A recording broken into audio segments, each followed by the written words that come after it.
The Wonder Book of Bible Stories by Logan Marshall. Chapter 18. The Story of the Fiery Furnace. There was in the land of Judah a wicked king named Jehoiakim, son of the good Josiah.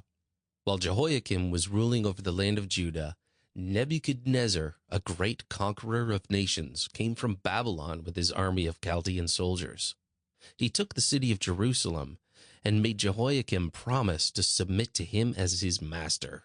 And when he went back to his own land, he took with him all the gold and silver that he could find in the temple, and he carried away as captives very many of the princes and nobles, the best people in the land of Judah.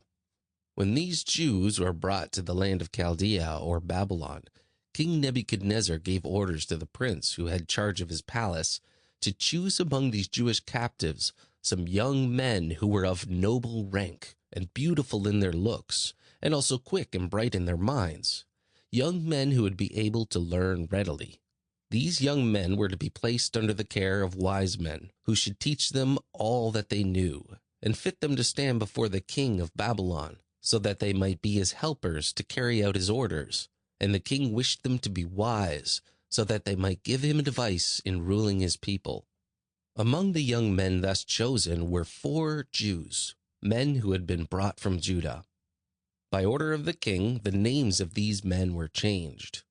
One of them, named Daniel, was to be called Belteshazzar. The other 3 young men were called Shadrach, Meshach, and Abednego. They were taught in all the knowledge of the Chaldeans, and after 3 years of training, they were taken into the king's palace. King Nebuchadnezzar was pleased with them more than with any others who stood before him.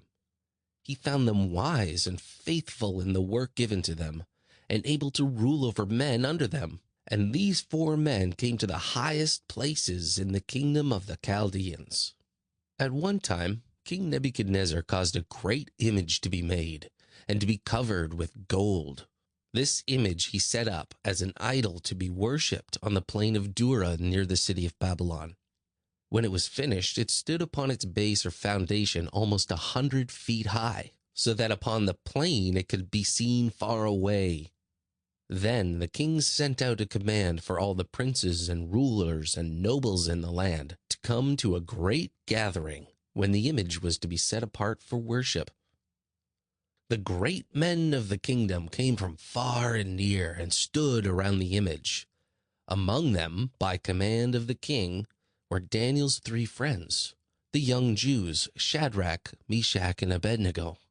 For some reason, Daniel himself was not there. He may have been busy with the work of the kingdom in some other place. At one moment in the service before the image, all the trumpets sounded, the drums were beaten, and music was made upon musical instruments of all kinds as a signal for all the people to kneel down and worship the great golden image. But while the people were kneeling, there were 3 men who stood up and would not bow down. These were the 3 young Jews, Shadrach, Meshach, and Abednego. They knelt down before the Lord God only. Many of the nobles had been jealous of these young men because they had been lifted to high places in the rule of the kingdom. And these men who hated Daniel and his friends were glad to find that these 3 men had not obeyed the command of King Nebuchadnezzar. The king had said that if anyone did not worship the golden image, he should be thrown into a furnace of fire. These men who hated the Jews came to the king and said, "O king, may you live forever. You gave orders that when the music sounded, everyone should bow down and worship the golden image, and that if any man did not worship, he should be thrown into a furnace of fire. There are some Jews whom you have made rulers in the land who have not done as you commanded. Their names are Shadrach, Meshach, and Abednego. They do not serve your gods, nor worship the golden image that you have set up." Illustration caption: Nebuchadnezzar was fitted with rage. Then Nebuchadnezzar was filled with rage and fury at knowing that anyone should dare to disobey his words. He sent for these 3 men and said to them, "O Shadrach, Meshach, and Abednego, Was it by purpose that you did not fall down and worship the image of gold? The music shall sound once more, and if you then will worship the image, it will be well. But if you will not, then you shall be thrown into the furnace of fire to die." These 3 young men were not afraid of the king. They said, "O King Nebuchadnezzar, we are ready to answer you at once. The God whom we serve is able to save us from the fiery furnace, and we know that he will save us. But if it is God's will that we should die, even then you may understand, O king, that we will not serve your gods, nor worship the golden image." This answer made the king more furious than before. He said to his servants, "Make a fire in the furnace hotter than ever it has been before, as hot as fire can be made, and throw these 3 men into it." Then the soldiers of the king's army seized the 3 young Jews as they stood in their loose robes with their turbans on their heads. They tied them with ropes and dragged them to the mouth of the furnace and threw them into the fire.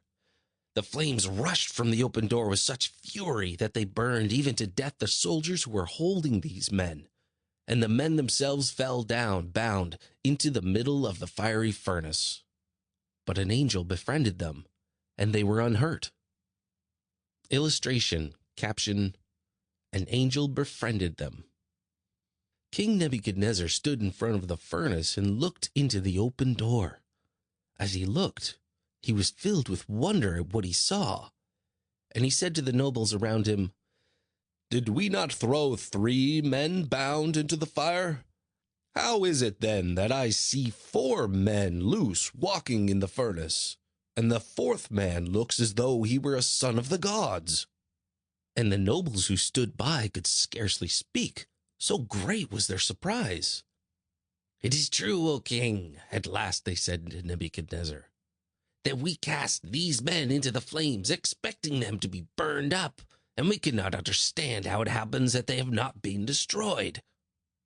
The king came near to the door of the furnace as the fire became lower, and he called out to the 3 men within it, "Shadrach, Meshach, and Abednego, ye who serve the Most High God, come out of the fire and come to me." They came out and stood before the king in the sight of all the princes and nobles and rulers, and everyone could see that they were alive. Their garments had not been scorched, nor their hair singed, nor was there even the smell of fire upon them.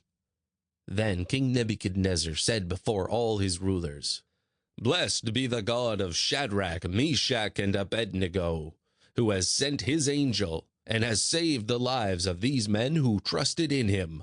I make a law that no man in all my kingdom shall say a word against their God, for there is no other God who can save in this manner those who worship him.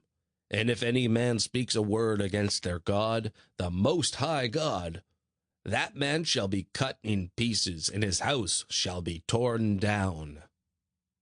After King Nebuchadnezzar died, his kingdom became weak, and the city of Babylon was taken by the Medes and Persians under Cyrus, a great warrior. End of chapter 18. Recorded by Alton Kane.